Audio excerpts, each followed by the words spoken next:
When your team hesitates to bring you bad news, what signal are you sending? And how big is the power distance gap you've created? Do you enter a tough conversation with a villain assumption or a hero assumption about the other person's intent? And if your people had a deck of approachable leader behaviours, which three would they quietly wish you'd work on? Today, I'm joined by Phil Wilson, the author of the Approachability Playbook and the Leadershift Playbook. We'll unpack the connection model of approachability, the right space, the right feeling, and the right action. And we'll explore the mindset flip to the hero assumption and how to avoid getting stuck on Mount Stupid. By the end, you'll have actionable insights on what you can do to make your relationships safer, your feedback loops richer, and your culture stronger. Hey everyone, and welcome back to the Leadership Project. I'm greatly honoured today to be joined by Phil Wilson. Phil is a leadership expert and keynote speaker and the author of multiple books about leadership, including the Approachability Playbook and his latest offering, the Leadershift Playbook. And there's two key terms that we're going to unpack today. What is approachability and how to be approachable? And what does that mean? Leadershift. I'm really curious to know what all of this means. So let's get straight into it. Phil, I'd love it if you'd say hello to the audience and then let us know a little bit about your background and what inspired you to do this work that you do today and the books that you write. Well, Mick, thanks for having me. I really appreciate it. And I was looking at, you have hundreds of episodes, and I'm really excited and honored to have an opportunity to share with your audience. What inspires me and what inspires our team is to help our clients thrive and create extraordinary workplaces. That's what gets me out of bed in the morning. And I guess that started with my work early in my career as a labor lawyer, and I've been involved with a lot of leadership train wrecks, I guess you could say, but I've been involved in a lot of crisis situations that almost always boil down to a failure in leadership. And very often that failure, it certainly happens at top management, but a lot of times it really just happens because you have first level supervisors, first level leaders that have never been invested in, never really been trained to be leaders. A lot of times people will promote high performing individual contributor and say, today your shirt color changes and you're a supervisor. And the struggle that those folks have, and then watching many, many, many examples of them turn around and really become great leaders. That's what inspires me. It's what inspires me to write the books that I write. And a lot of the stories that are in those books come from those experiences, but that's what inspires me. Yeah, really good, Phil. And the impact that you're having on the world, I can see how rewarding that would be very intrinsically when you see turnarounds. The first thing I want to unpack what you've shared there is about industrial relation meltdowns, if you like, when a workplace has become quite toxic and it's almost sometimes irreparable. What I'm going to pose to you, Phil, is that no leader wakes up in the morning, in my opinion, and rubs their hands together and go, all right, what can I do to be a real jerk today? And guess what? No team member wakes up in the morning going, what can I do today? Rub their hands together. What can I do today to make my boss's job a nightmare today? No one comes to work on the first day with those intentions. Where do we go wrong? That is exactly how I describe what I call the hero assumption. And you're right. No one wakes up thinking they're the villain of the story, but we will often sort of trip our ways into believing, the opposite, believing that our team member shows up at work thinking they are going to be the villain of the story, or we think their only role in life is to make our lives miserable. And many employees show up at work feeling the same way about their supervisor. And that does create an absolutely toxic culture. And that's why it is so important, especially for leaders. And then again, I'll emphasize it's that first level leader. You can have all the posters on the wall and you can have all the right things on the website. Your culture is operationally defined by the interaction that frontline workers have with their immediate supervisor. And if those relationships are strong, you're going to have a good culture, even maybe in spite of what's happening layers above that first level team. And if those relationships are bad, you can have the most high flying company in the best market doing great work, but like the culture is not going to be good. And ultimately, that culture will fail if those relationships aren't good. So that is where the rubber meets the road. And to me, the core, there's two keys. Well, I'm sure we'll talk about approachability in a second, but the second key is that hero assumption. What do you believe about the people that you lead? And if you believe they want to be great, if you don't believe that they're the villain, your words will be different, your behavior toward them will be different. And even on days when they might be screwing up, you're going to respond differently in those situations. And that different response transforms what those conversations are like. I want to unpack a little bit further what this looks like, Phil. I think it's really good. So I'm going to ask the audience right now, think about this. Do you ever fall into the trap? And I'm going to stick up my own hand and say, I know that I've done this. We all do.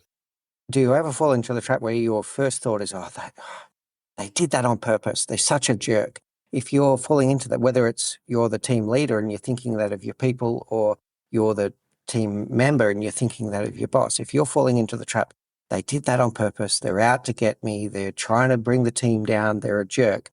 What if you flipped that script and went, well, hang on a second. No, they're just trying to do their very best work. And they are the hero of the story, not the villain of the story.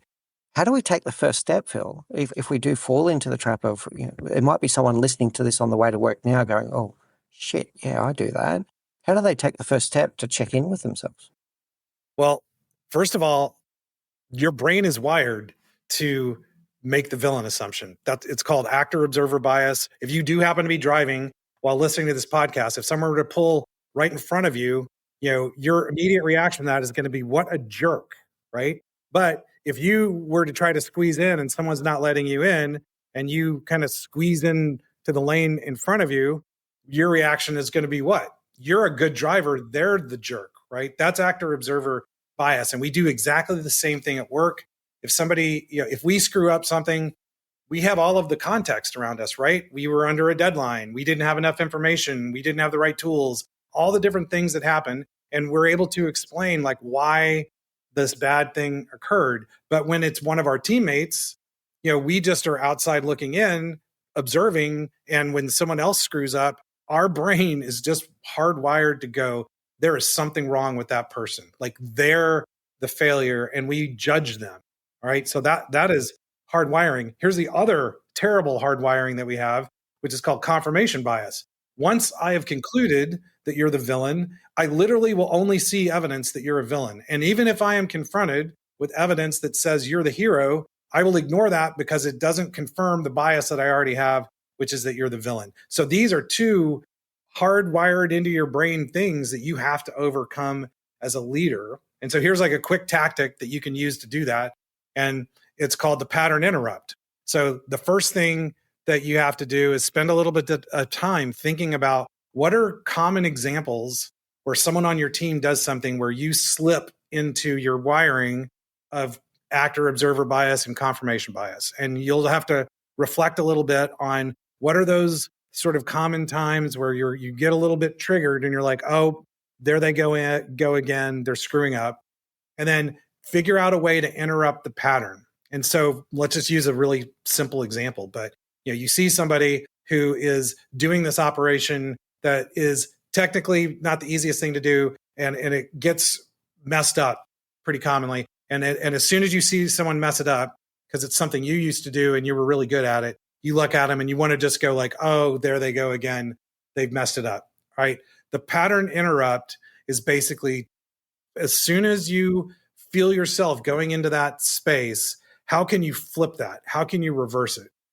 And so one way you could reverse that is like, oh my gosh, great, an opportunity to learn here, an opportunity to explain how this works, to make sure that everybody else can see it. This person is going to be world class at this operation, and now's the chance to get them there. That's not simple to do, but if you start looking for opportunities to flip that script, You now are trying to get your brain looking for confirmation bias, sort of the opposite direction towards the hero assumption.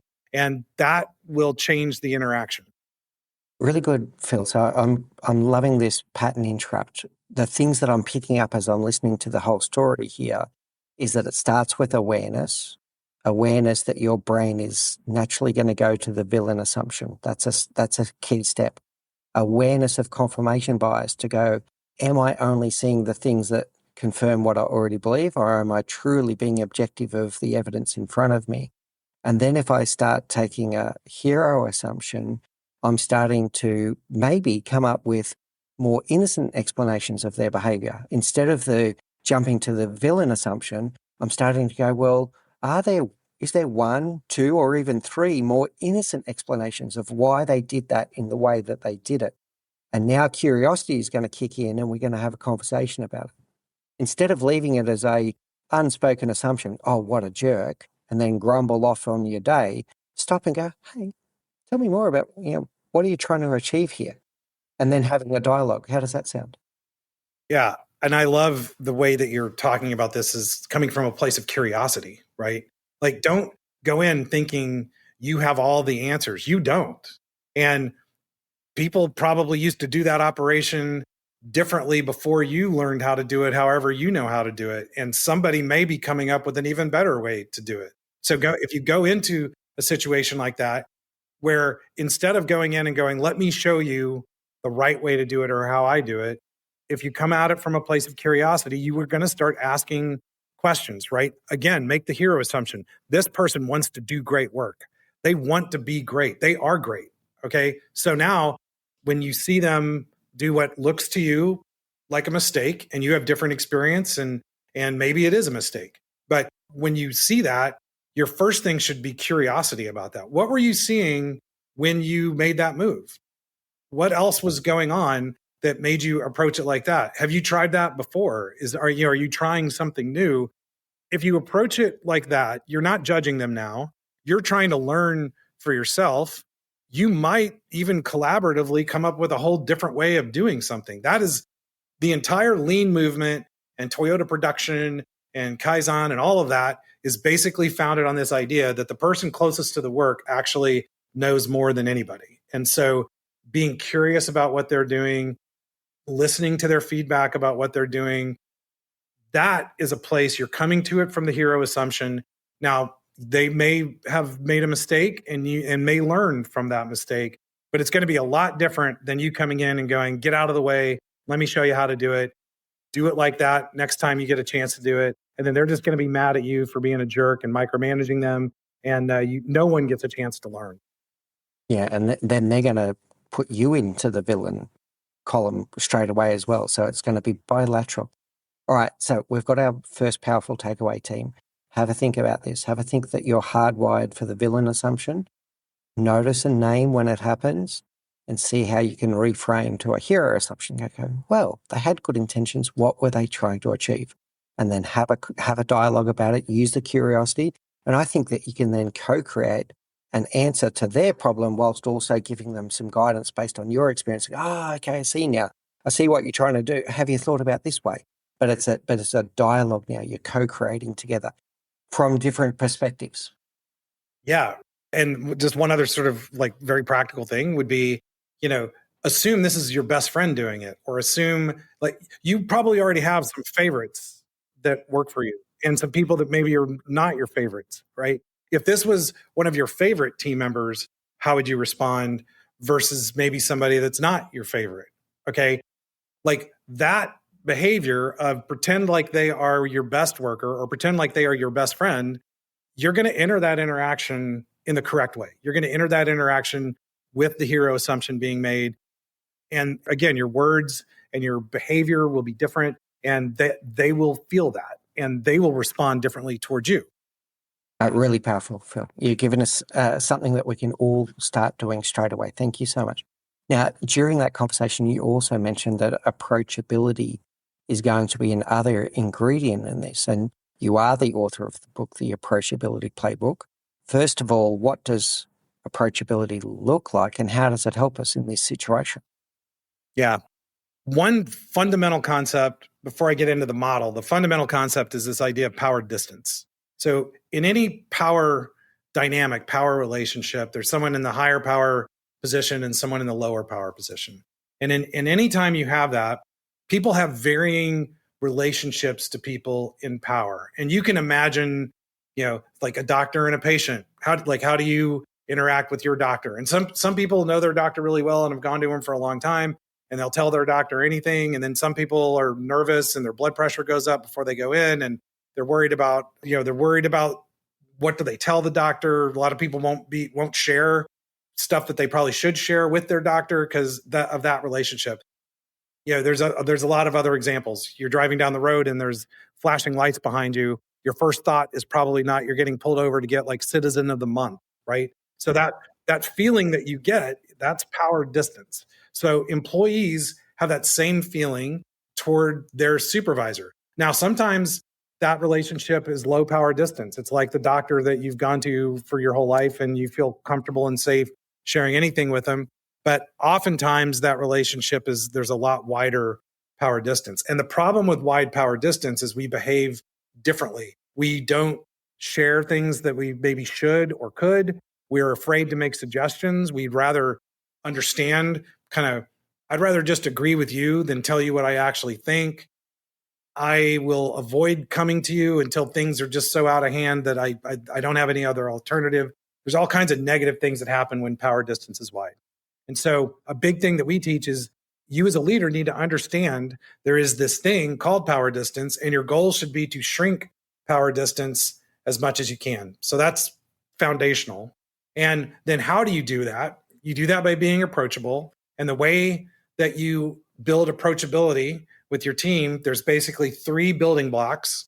So the first one is openness, or what we call the right space. So just practically, what does that mean? That means, are you available? Like if your team needs you, can they get to you? If your team comes to you, do you greet them? Are you welcoming? Or are you like, oh boy, here we go again, and they're an interruption, right?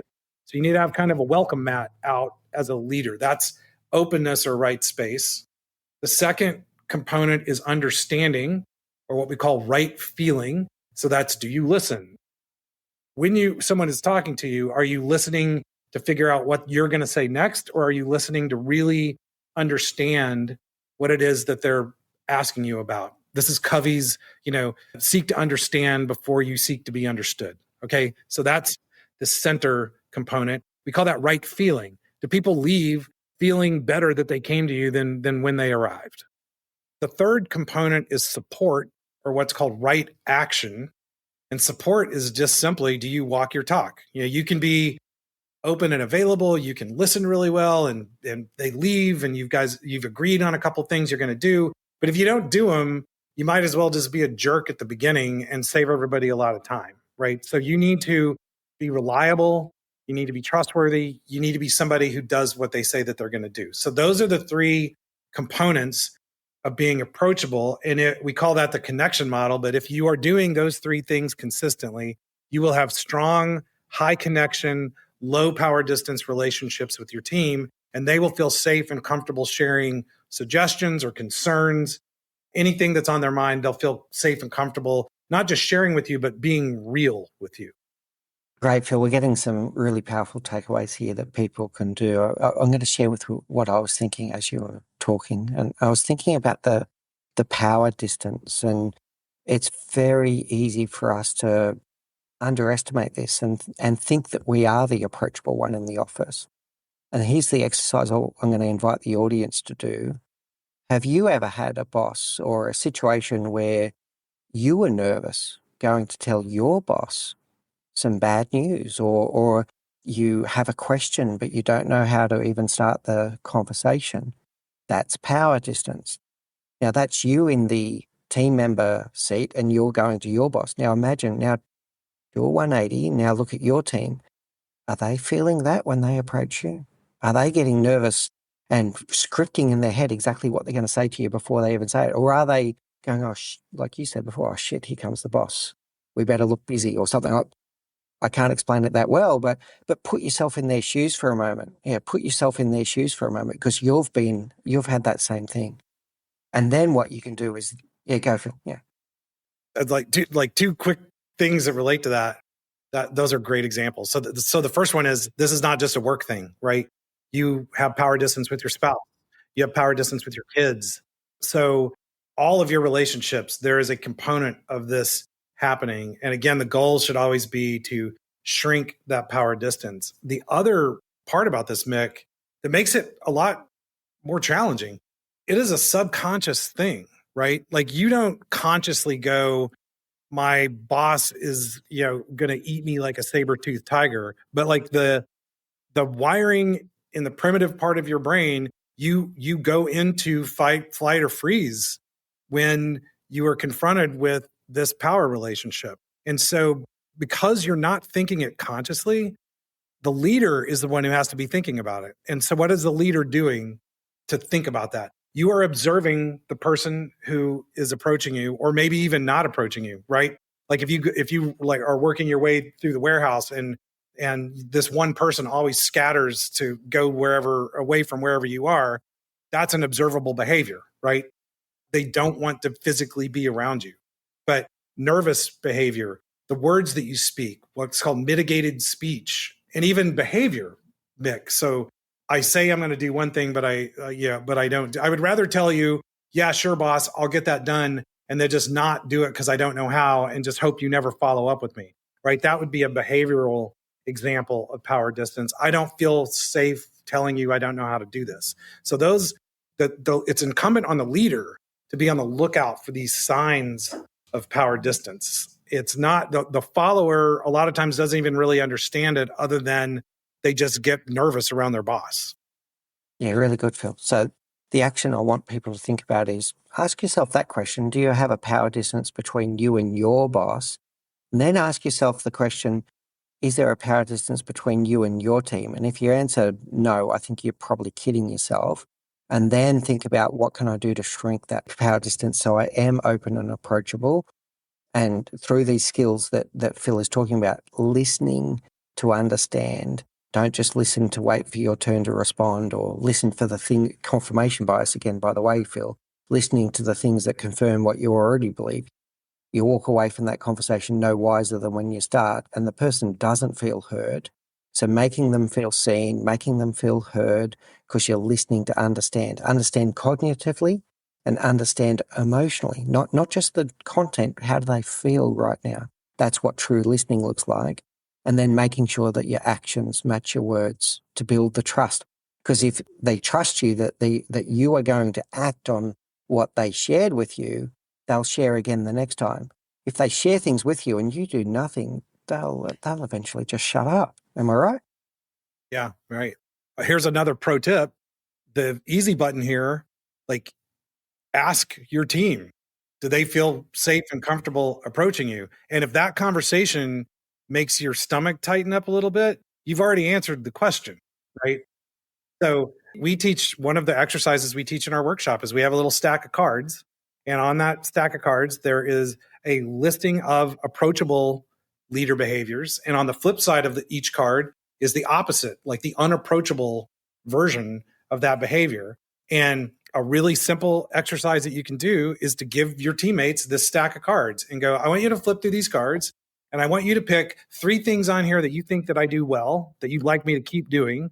And then pick 3 things that you wish that I would work on, things that you think I could do better. Now, that is a powerful way, first of all, to show, look, I am humble enough that I want to receive feedback from you. And your feedback is important to me. And I hope that you feel comfortable being honest with me. And the fact that you give them these cards actually is a little bit of a crutch, right? Instead of just telling somebody, hey, what could I do better? And they have to kind of make up something in their head, or decide how they're going to say what it is that they want to say. Give them the words in front of them, right? And you already know what's on the cards, so it's not going to be a big, surprise to you either.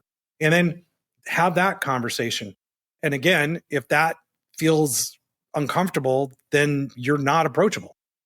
I love this on multiple levels, Phil. And what I like is, if you use this kind of prompted approach, you're going to get more specific rather than just very generic blah, blah feedback. You're going to get specific feedback, and you're also going to get more prompted feedback. if you ask someone just random question, what would you like me to do differently? You're not giving them much of a frame to work in. I think that is going to open up the conversation quite a bit.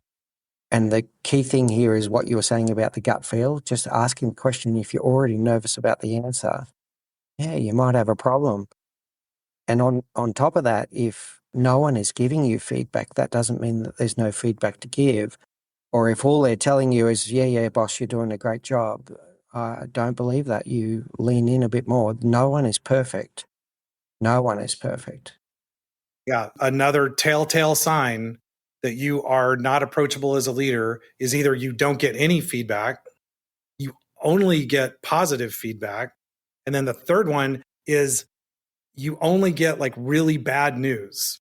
And that third one is really interesting because if you only get presented things when like it's a giant mountain of a problem, that means no one feels comfortable coming to you about the molehill, that probably could have solved things, but no one wants to share that with you because they're afraid you're going to kill the messenger probably. And so the only time you learn things, and if you have the feeling that you're out of the loop a lot of times with your team, that's another great signal that they don't feel comfortable sharing with you. Yeah, really good, Phil. Now, before all the leaders listening to the show go into depression, all the things that Phil's talking, we want you to do these check-ins. We want you to ask yourself these questions, but we also want you to take action. It's recoverable, but it's recoverable through your intentional actions by going and having those dialogues with your team. All right, Phil, I want to go to the Leadershift playbook now, and I know some of what we've already been talking about, like the hero assumption, is in there. What I want to hear from you is you very openly said that you found yourself on Mount Stupid at one point. What did that look like? Well, the reference to Mount Stupid refers, if you're familiar with the Dunning-Kruger effect curve. So the way the Dunning-Kruger curve works is at the very, on the very end of it, the very beginning. So you are, I don't know anything, and I know I don't know anything. That's a safe place to be, all right? But what happens on that curve is it goes up like this, and then it goes back down, and then it works its way back up. So the next stop on the Dunning-Kruger effect curve is what's called Mount Stupid. Mount Stupid is where you think you know something about a subject, but you actually don't know anything about that subject. And that's a super dangerous place to be. And that's where I found myself with my own team, where I was flying around the country. I tell the story in the book, but I was flying around the country, teaching people about all the same stuff you and I have just been talking about approachability and power distance and all of that. When I was the cobbler whose children had no shoes, I was doing a terrible job of leading in my own company with my own team. And I had a moment where I had a conversation with a really key person in our company that I'd worked with for years, that basically she's like, I don't want to work for you. She had reported to my father, who started our company 47 years ago. And I had a position for her that was going to really partner with me, but would report to me. And she shared that I told your dad he's not allowed to retire until I retire because I'm never going to work for Phil. And I had no idea that she felt that way. And we'd worked together for a long time. I mean, I knew that I drove her crazy and she kind of drove me crazy, but I never thought that we would have that conversation. And that conversation was really important. So people like that in your life are an absolute blessing, that she felt comfortable to tell me that. And we then had a conversation and we sort of worked through what it was that I was doing that made her crazy and the things that she did that annoyed me. And through those conversations, we were able to come to an agreement about, okay, we would work together and how we were going to work together. And that became the beginning of a journey for my company that we've been on for about the last 5 years. And it's transformed our culture. We're drinking our own champagne, as they say, but we're doing a lot of the things that I was teaching everybody else to do that I really wasn't doing in my own company, because I was in that space where I thought I was approachable, but wasn't really asking anybody for feedback about like, how am I doing? Yeah, really good, Phil. There's actually two levels of takeaways I'm taking away there. The first one is a lot of the people that listen to the show are leaders of leaders. right? So they're not just leaders of teams, but they're leaders of leaders. And they might be in a situation where they're coaching other leaders on their people leadership and their skills and their craft, etc. I'm going to say, listen to Phil, have a look in the mirror, right? So next time you're giving some coaching to one of your team leaders where you're trying to coach them on a leadership topic, go and look in the mirror and make sure that your actions are also matching what you're telling other people so that there's a congruence there. And then the second one, when I hear you talk about Mount Stupid and Dunning-Kruger, is I'm going to ask people to check in with yourself and think that if you think that you know everything, that's when you're actually the most dangerous. And that's when you're going to stop asking curious questions. The things that Phil was saying before about the people closest to the action usually understand the problems better than anyone else. And if you think you know it all because you're the boss, you're in deep trouble, and you need to get down off Mount Stupid and start asking what you think are stupid questions and get out there and listen with an open mind and an open heart and an open will to imagine that you don't know everything. How do both of those sit with you, Phil? Well, I just assume I'm always on the top of Mount Stupid now. Like, I feel like that's the safe place to be. But really, the idea of Dunning-Kruger is like, once you get to the bottom of that, the pit of despair, I think is what it's called on the chart. Then you start working your way up from a place of knowledge where we do, Mick, exactly what you just said, which is, I know I don't have all the answers. I know leadership is complicated. I know that I have to work on myself, even if I am coaching others. That place of humility, that's where you are going to be the best possible leader that you can be. And then to your first point, yes, you need to look yourself in the mirror, but there's another shortcut, which I already just talked about, but the consumer of your leadership, like if the product or service you're providing is leadership, the consumer of that product is sitting in front of you. Do a customer service survey, the same thing that you would if it was any other product or service that you were providing to any other customer, and ask them, how am I doing? Based on the leadership that I've provided you in the last 90 days, would you recommend me as a leader? Right? And then go back to that. What could I do more of? What should I stop doing? Those questions, being comfortable asking those questions and being willing to receive and act on that feedback, that alone, whatever level of leadership you are and whoever you're coaching, that interaction will make a huge amount of difference. Now, you have to actually listen and you have to actually act on the feedback that you're getting. But that conversation, that's a game changer. I think it plays well with one of the things that you also say in the book, which is that you're the worst judge, of your own leadership. And if you're not out there asking those questions, what's it like to experience me as a leader? Would you recommend me to one of your friends? And if you would, why would you? If you wouldn't, why wouldn't you? And go in with an open mind about what you're going to hear. Now tell me, well, what if you get really kind of, I'm going to say, very grounding information back, similar to the story that you've had, Phil? What do you need to do at that point? Yeah, just like I did. That started with a very frank discussion with the lady I'm talking about. Her name's Debbie, and she still works here. She's our integrator. And Debbie said how she felt about working for me. I asked her, so we were embarking on this journey of converting our company over to this operating system called EOS, based on a book called Traction by Gino Wickman. And that system has this idea of the integrator and the visionary. And in our organization, I was the visionary. Part of what was creating a lot of the challenges that we had organizationally was that I was trying to do this integrator kind of operations role, but I'm terrible at it. I'm like, I don't like it and I'm not very good at it. So I shouldn't be doing it, but I was trying to. And the visionary role is where I'm most comfortable. Well, Gino also has a book called, in addition to Traction, called Rocket Fuel. And one of the things that Debbie and I did was we read that book together. And that book sort of breaks down this relationship between integrator and visionary. And it was explaining a lot of the things that we were experiencing with each other.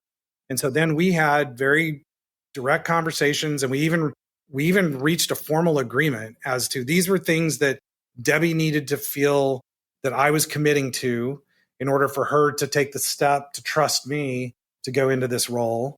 And I had to agree, like one of the things I had to agree to, Mick, which tells you a little bit about sort of how high on Mount Stupid I was. I had to agree that she could fire me from the leadership team of my own company if I wasn't following through on the things that I was committing. And the reason that she asked for that was because I had this history of chasing shiny objects. I still chase shiny objects, but I now have a team around me that's constantly going like, hey, get back in your box and, stop chasing the shiny object. But no one felt comfortable saying that to me in the old days. And a big part of that was we didn't really have this structure and didn't have the person in this integrator role to sort of be, balance what I do well in this visionary role. So that was how it started. And just to answer the question, so that was my experience. But how does this look for other leaders? It's a conversation and maybe a series of conversations where you are really trying to explore, how can I best serve you as your leader? What are the things that you need from me to be successful? How can I help you be successful? And then you as the leader also have to get comfortable. And if the more vulnerable you're willing to be, the more vulnerable your teammate's going to be willing to be, but where you can give them feedback of this is what I need from you. That conversation is really where it starts. Yeah, really good, Phil. And it's going to be difficult. I'm going to say to everyone, it's going to be difficult to start that conversation, but once you get going, it's going to be one of the most valuable conversations that you have. And just remember that there's no such thing as fear. Fearless. There's no such thing as fearless. That person is overcoming their fears to have the courage to tell you what others may not be willing to tell you because of the power distance that we're talking about before. I also tell people, Mick, if you don't feel that sort of like pit in your stomach sometimes when you're getting ready to go into a conversation, you are not doing it right. Like that feeling is what leadership feels like. Like there are going to be tough conversations that you'd probably rather not have if you're leading properly. And if you're never feeling like that, you are not doing it right. Yeah, good. And then you're going to start having the conversations that you really need to have. And by the way, the story you tell repeats itself in companies all over the world. A visionary that thinks at 1,000 ideas a minute and changes the priorities every week frustrates the hell out of operational people that haven't finished the last priority that you gave them before you've run into the room and said, stop everything, we're doing this now. They get very frustrated with it. Before you decided the last shiny object was a bad idea and didn't tell anyone. Yeah, that's it. Right. So, but then what I'm loving, Phil, is in that dialogue, you're really then having a dialogue about, well, what are your strengths? What are my strengths? What do you need from me? What do you need me to stop doing? What do you need me to do more of? And you're almost developing a contract with each other about what role am I going to play versus what role you're going to play and what we need from each other. And why I use the word contract is then I'm hearing that you set up a frame of accountability. Once we agree to this, how are we going to keep each other to account for what we agreed? And the fact that you said that you can fire me if I don't do this, that's a commitment, but it's also an accountability framework that we're not just having a nice conversation, we're going to do this. How does that sit with you? Yeah, and we were upfront with everybody about that. Like once we decided, and I think that was an important step for the organization, like for them to see me admitting that I see how I was creating problems, not just for Debbie, but for everybody. And my own committing to, this is a system that we're going to run. This is a system that Debbie's going to actually be in charge of. I am on the leadership team, but she's running it. We're all going to be doing that system together.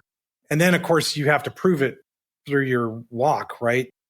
Do you actually have the discipline of the meetings that you're supposed to have? Do you actually hold each other accountable? Are you transparent with kind of what's going on, whether we're winning or losing? All of those things are, that's how you drive the culture forward. But it starts at the beginning with those relationships. And so that, and that's, again, I'm not here, like EOS has transformed our company, and I think it's an incredible system. The magic is not that system. There's lots of other systems that you can use to run. And your department, if you're listening to this, your company probably already has like a structured way that it does stuff. I'm not saying to do something different than the structure. The key, though, is, are you having these conversations? whatever structure you need, you have, there's still at the end of that relationships. That's what's important. It's the human beings and the relationships are going to make the difference between whether people can do their very best work or not, including yourself, like in that. Yeah, very good. All right, Phil, you've given us a lot to think about, and I'm going to unpack quickly some of the lessons and some calls to action that we've given people today. So you had me at the start with the hero assumption, and we default to the villain assumption. So check in with yourself. If you keep on making these conclusions of, oh, that person just did that because they're out to get me, or they're doing this on purpose, they're a jerk, etc., know that that's your natural state, and you have to do a pattern interrupt, do it differently. So check in with yourself, notice and name it when you do it, and then reframe it to the hero assumption of, actually, no, they were trying their best. Let's get curious about what they were trying to do. The second one was the approachability and the power distance gap. You know that you have a power distance gap between you and your boss. Now know that your team have a power distance gap to you, and you can take intentional actions to shrink that gap by being open, by being approachable, by listening with curiosity, by following through on the things that you agreed to. You can close and shrink that power distance gap. It will still exist, but you can shrink it, is the key point here. The other one about, imagine all the time that you're on top of Mount Stupid. Go in with curiosity in every conversation. If you think that you have all the answers, you're just fooling yourself and you're frustrating everyone else around you. And remember that you may well be the worst judge of your own leadership. So have these dialogues. That Phil is very lucky that he had someone that opened up to him and said, hey, actually, no, you're not living by the things that you tell us. So you need to have those conversations with people. And I like the prompted ones, Phil, where you said, amongst these 9 things, which do you think I'm the best at? Which do you think I'm the worst at? It can be a prompted conversation to really get people to open up and share with you about your leadership. So, Phil, thank you so much for this. I'm going to take us now to our rapid round. These are the same 4 questions we ask all of our guests. So what's the one thing you know now, Phil Wilson, that you wish you knew when you were 20? I don't know about 20, but like when I first started like working in our company, like I can't even remember when Traction was written, but I wish that I had Traction in my hands when I first started out as a leader of a company. We've made this really incredible transformation over the last 5 years, but we could have been on a 25-year run if I had learned some of those lessons. And I'm not sure if I was ready back then, but I do feel like if I had the framework and just this idea of the things that make me really good at what I do actually can be very harmful in an organization if you don't have other people that are doing, if I try to do the stuff I'm not good at and then don't let the people that are good at that do it. Just learning that lesson has made a giant difference not just in the, like our company is more successful, but our culture is transformed. We're watching team members who've worked here for a long time. It's not like we were some terrible company, but people are really stepping up and blossoming in a way that we were holding them back. I was holding them back because I wasn't the leader I should have been. Thank you for sharing that so openly. And I think it's one that we can all take away, Phil. That's great. What's your favorite book then? Well, it's not Traction, although I love Traction. Oh, I thought it was going to be. My favorite book is The Count of Monte Cristo. So it's I was an English major in college. I actually didn't read that in college or high school, but that's my favorite book of all time. And I do read a lot of books. I would say if I was picking a business book, probably I love The Coaching Habit. I don't know if you know that book, but super practical. Michael Bungay-Stanier? Yeah. So Michael's book is, I've got a picture somewhere and it's in my bookcase back here, but I think I shouldn't have dog-eared pages because like every page is dog-eared. I sent him a picture of that right after that book came out, but it's a terrific business book. Yeah, I agree. It's one that changed the way I approach with different questions that I ask. And yeah, very good. Okay. What's your favorite quote? Solvitur ambulando, which is Latin for it is solved by walking. And I first learned that from a website, The Art of Manliness. Brett McKay has a great website still there that he talks a lot about, covers a lot of different ground. But one episode he talks about is this idea of the importance of walking. And like, if you're struggling with something, whether it's a problem or even a relationship issue, I would even say as a leader, if you've got something you're wrestling with someone on your team, go for a walk. Yeah, good. I like that. And the change of environment, everything about that, it might even help with that power distance dynamic that we're talking about. Yeah, really good. Finally, Phil, people are going to be really enthralled by what they've heard today, and they may want to know more. They may want to get copies of the book or understand more about you and your services. How do people find you? The easiest two ways are yourleadershift.com. So just all one word, yourleadershift.com. LinkedIn is another great way to connect with me. I was on that in the very early days, so I am just linkedin.com/PB Wilson. Very good. All right. Well, thank you so much, Phil. Thank you for your humility in sharing your own personal journey and story throughout today. And most importantly, thank you for the nuggets of gold and the very actionable insights that all of us can practice the things that Phil has asked us. It starts with looking in the mirror. And then secondly, it starts with taking intentional actions on the things that Phil has shared with us. I personally feel richer for this conversation today, Phil, and I'm going to take action around things like the hero assumption. I'm going to be taking action on things that you shared with us today as well. Thank you so much. Thank you, Mick. Thanks. What a powerful conversation with Phil Wilson. Before we close today, I'm going to ask you this. Where is power distance showing up between you and your team? Which assumption do you default to in conflict, villain or hero? And what's one behavior, right space, right feeling, or right action you'll change this week so people feel safer coming to you? Here's your 24-hour challenge. Do a quick approachability audit. Ask 3 people. What's one thing I do that makes it easy to approach me? And what one thing gets in the way? Pick one relationship where you'll consciously make the hero assumption and stay curious. And choose one follow-through you can deliver fast to prove your word is good. If you want to build a model of leadership based on approachability, it all starts with you. You can do this. In the next episode, it's going to be a solo cast where I'm going to reflect on the lessons that we've learned from all of our wonderful guests during September and add in a few of my own reflections on what's happening in the world today with regard to leadership. Thank you for listening to The Leadership Project at mixbeers.com. A huge call out to Faris Sadek for his video editing of all of our video content, and to all of the team at TLP. Joanne Goes On, Gerald Calabo, and my amazing wife, Say Spears. I could not do this show without you. Don't forget to subscribe to the Leadership Project YouTube channel where we bring you interesting videos each and every week. And you can follow us on social, particularly on LinkedIn, Facebook, and Instagram. Now, in the meantime, please do take care, look out for each other, and join us on this journey as we learn together and lead together.